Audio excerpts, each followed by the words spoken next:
Здраво, добро дојавте во уште едно видео, каде што ова видео ќе збориме за frame shift мутации, односно вонфазни мутации. Овие може да бидат точкасни мутации, каде што ќе имаме адиција или делеција на еден базен пар, или пак може да биде на повеќе базни пара. Но секогаш, без разлика на колку базни пара е, важно е тој број кој е дали е инсертиран или избришан бројот на базни парови, да не е број кој може да биде производ со 3. Значи да не биде 3, да не биде 6, да не биде 9, да не биде 12 и така натаму. Зошто? Зашто, како што знаеме, нели еден кодон е изграден од 3 азотни бази, така ако избришеш 3, нема да изместиш рамката на читање. Значи, ај вака да направиме, имаме некоја буква, ќе ја бележиме А, Б, А, Б, А, Б. Не е важно. И сега, нели секој 3 кодони даваат одредена аминокиселина, кодираат за одредена аминокиселина. Е сега, ако ја избришеш веригата за 1, тогаш ќе се измести целата рамка на читање од таа делеција или инсерција натаму, така целата рамка ќе биде изместена. Бидејќи сега наредни 3 нема да бидат овие, него ќе бидат овие овдека ќе бидат 3-те. Така попоследно овие овдека со наредното и се изместуваат сите аминокиселини од каде што се случила промената. И ако избришеш 2, исто така се поместува рамката, ама ако избришеш цели 3, нема ништо да се смени. Едноставно целото ова нема да го има. Значи една аминокиселина нема да се додаде, ама сите аминокиселини кои се понатаму, ќе се бидат исти како што требале да се бидат. Едноставно ќе фали само една аминокиселина. Значи ќе си иде од тука, тој дел го нема и едноставно ќе си продолжи како што си идела рамката на читање. Исто ако избришеш 6 аминокиселини, азотни бази, исто ќе се случи, ќе фалат 2 аминокиселини, точно, значи овие 2 аминокиселини ќе фалат, ама нема да има промена во рамката на читање, ќе има промена во структурата на протеинот, ама само ќе фалат тие 2 аминокиселини, нема да бидат сите изместени. Добро, ајде сега ова да го видиме убаво се со слики и ќе ви се разјасни повеќе. И да ги разгледаме механизмите на кои всушност може да настане тоа. Бидејќи главно има два механизми, овој овдека кој ќе го видиме на сликава и вториот механизам. Значи, ајде вака да бележиме, ова е прв механизам на оваа слика, а вториот механизам е всушност поврзан со неправилен crossing over. Значи, вториот механизам е поради неправилен crossing over, но на тоа нема се здржиме, едноставно ќе речеме дека има неправилен crossing over и може да дојде до адиција или делеција. Но ако видиме првиот механизам, кој се базира на неправилно синтетизирање на едната верига поради пролезгување. Сега, во зависност кај која верига ќе се јави пролезгувањето, ќе имаме дали делеција или адиција, односно инсерција. Сега, овдека горе можете да видите, не знам, црна боја, значи имаме урнек верига и синтеза во тек, значи верига која се ново синтетизира. Сега, ако имаме пролезгување на веригата чија синтеза е во тек, и сега гледате, овдека предходно била синтетизирана до четвртото Т. Така, до четвртото Т веќе била направена. Сега овдека, како што може да видиме, има една јамка нагоре се прави. Значи, ако ова е едната верига, ја да земам темна сина за вас, верига што се синтетизира, предходно било до тука стигната, така, до таму било стигната, сега како што оди, се направила јамка назад, и сега всушност доаѓа до тука синтетизирано. И onda пак ќе си продолжи да се синтетизира верига како што би требало да се синтетизира. Али всушност сега веригата ќе биде подолга него што би требала да биде. Сега можда тоа нема да биде проблем сега, бидејќи едноставно тоа повторно ќе се чита како што треба да се чита, нели тука, ама понатаму кога оваа горната верига ќе треба да си направи своја, така, значи горнава верига која ќе ја извадиме на страна и имаме она нема да биде вака свиткана и тука ова да го има како екстрата што е, него ќе се исправи и ќе се биде како една верига. Само што таа сега ќе биде подолга него што требало да биде. И кога ќе се направи нова верига на нејзе, ќе биде значи со една или зависи колку бази поголема него првичната, оваа со светло плава боја. Не знам дали сваќате што сакам да објаснам. Значи, вака. Ќе направам од почеток.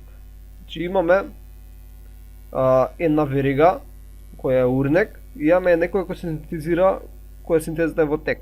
Сега да речеме дека треба да е токава, така? Но таа додека стигнала до овдека дека е синтезата, се направила една јамка што условило всушност како што имавме вака да биде некако да се скрати назад, да се провлече назад и сега некако му доаѓа до тука. И она пак ќе си заврши до крај до кај што треба, така се ќе облежам со портокалова и ќе си работи се нормално. Ама кога горнава верига ќе треба нова на себе да си направи нова верига, она всушност ќе си исправи и сега, вака ќе додадеме ова плавото, ова новата е сега подолга од таа што била нејзина мајка претходна, од турнек веригата на претходната.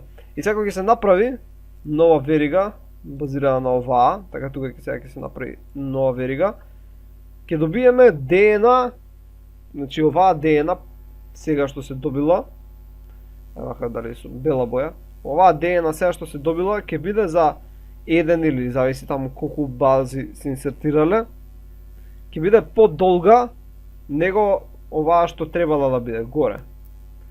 И всушност ќе добиеме ДНА каде што ќе имаме адиција на одредени азотни бази или пак базни парови.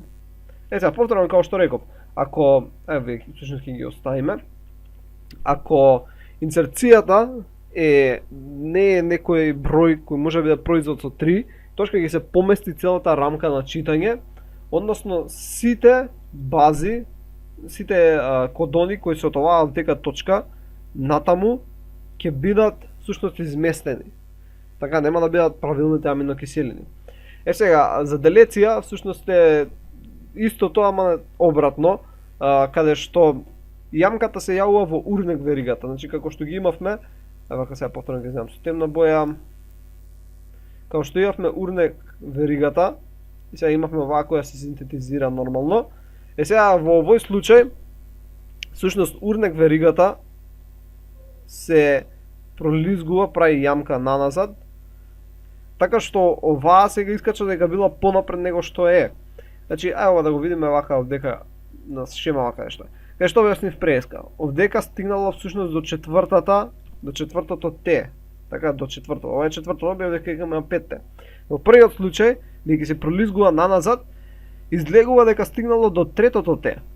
Така и за тоа се скратува за една азотна база и понатаму за еден базен пар. А во другиот случај, бидејќи урнек веригата се пролизгува, всушност веригата искача дека стигнало до петото Т. И затоа понатаму всушност ќе има делеција на една азотна база, односно еден базен пар понатаму. Значи така се јавуваат овие адиции или инсерции или пак делеции. Зависно која верига ќе се пролизга. Сега овдека можеме да видиме како тоа би било, каква промена всушност ќе се случи. Во првиот случај имаме со делеција пример, каде што ова е од лево е нормалната верига под А. Имаме, си гледаме иде проинсерин, не знам, глутамин, лизин, фенилаланин, тирозин, всушност треонин е тоа, а не тирозин, треонин. Не знам, може да ќе направам некоја грешка во аминокиселините, ама не е тоа толку битно. Сега гледаме дека овдека, всушност, каде што претходно имавме 3А, па почнува У, избришано е едно А и сега имаме ААУ. Така што немаме лизин, него имаме аспарагин, најверојатно не ми текнува друга. Имаме аспарагин и потоа имаме леуцин и така натаму и така натаму. Као што може да видиме овдека нарече се со црвена боја, сите понатаму кои ќе бидат изместени. Така, сега може би ќе се погоди некоја да биде новиот кодон, да биде исти, мислам да кодира за иста аминокиселина како стариот, но не прави многу разлика. Главно рачунаме дека сите се изместени. Сега е исто и кај инсерција, значи си имавме некоја месенџеререна, односно даден ДНА код, и сега имаме екстра азотна база, и поради тоа се изместуваат сите аминокиселини од таа точка натаму. Значи се прави поместување на рамката на читање, бидејќи рамката на читање е секогаш 3, па 3, па 3, па 3, па 3 и така натаму и така натаму. И кога ќе се додаде или кога ќе се одземе една азотна база, се поместува целата рамка на читање и сите аминокиселини кои треба да бидат кодирани од тие кодони, понатаму, од место кај што се јавила промената, се изместени и не се точни. Добро, значи сега разгледавме доста голем број примери, всушност како може да се јави мутација, и ќе разгледаме и други, особено со спонтани мутации и со индуцирани мутации. А понатаму, нели, ќе разгледуваме хромозомска менливост. Но, еве до сега едноставно само треба со ова да заклучите, на пример, ако имавме ДНА, ако имавме имаме ДНА и сега да речеме имаме тука еден ген, па натаму имаме тука еден ген и така натаму. И сега да речеме дека овој ген е доминантниот, додека на ДНА кој се наоѓа на хомологниот хромозом, имаш тука истиот ген, тој е рецесивниот. И сега да речеме настанала мутација овдека и сега најчесто овој доминантен алел сега исто ќе стане рецесивен. Но ако не е погоден од истата мутација, може да ќе стане друг вид на рецесивен алел и ќе добиеме повеќе видови алели, односно ќе добиеме мултипли алели. Бидејќи и двата сега се рецесивни, ама рецесивни се за поради различна причина и да речеме дека овој ќе биде АХ, а ово е АХ, X-ов не е AX, и сега тие се исто рецесивни алели, но бидејќи се различни, имаме сега повеќе во популацијата, имаме всушност создавање на мултипли алели. Ама така настануваат рецесивни и доминантни алели. И сега може да се случи повторно овој да мутира на тој начин што ќе се опорави на некој начин грешката и повторно ќе се врати во доминантен алел, односно не мутиран, односно дива форма. А и не секогаш тите мутации предизвикуваат доминантниот алел да премине во рецесивен. Некои мутации, може да речеме тука некоја мутација, нема да има никаков удел врз тоа дали е доминантен или рецесивен, така што не е толку битно. А некогаш може некој си мутиран алел, всушност таа мутација да предизвика да овој алел сега е подоминантен него доминантниот немутираниот дивиот алел. Значи така е мутиран на тој начин што сега е по експресибилен. Добро, тоа беше се за ова видео, се надам дека научите нешто ново и ќе се видиме во наредното видео. Довидување.